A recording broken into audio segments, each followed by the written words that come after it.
Dit is reeds 17 jaar sedert die eerste Body Worlds uitstalling in Tokyo bekendgestel is, maar vanaf 31 Oktober tot 31 Januarie sal Kaapenaars vir die eerste keer die wêreldbekende en unieke blik op die menslike anatomie eerstehands kan ervaar.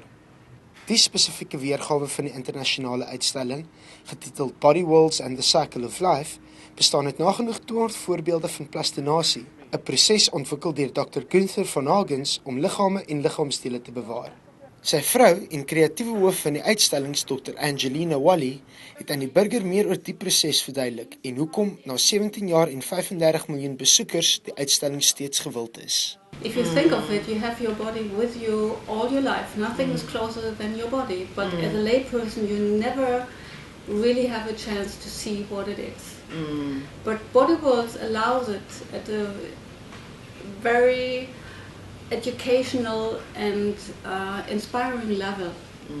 There are different processes we apply depending on the kind of specimens we finally have.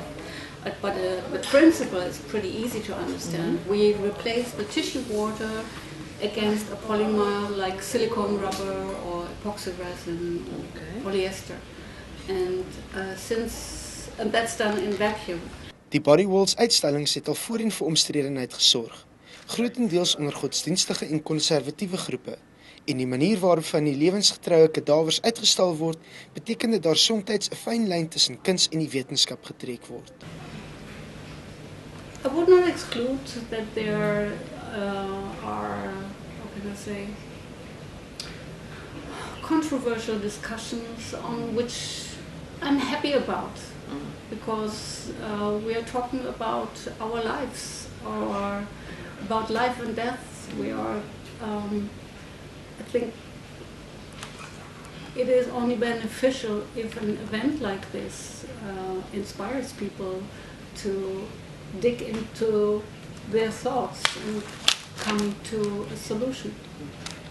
When you ask about the aim, then I would not say it's art, although it has artistic elements. We are definitely physicians by heart, and our aim is really to reach people, to let them understand how intricately the body is made and how fragile it is at the same time.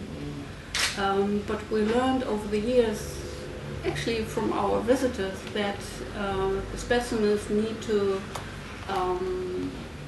fulfill additional aspects other than just the anatomical science, because we want to address lay people. They come with hesitation. They may have never seen a corpse before. They may even not be able to see a droplet of blood when they go and see their doctors. So we understood that the specimens need to look appealing. They need to be relevant to their lives. The exhibition experience is very different from what people expect.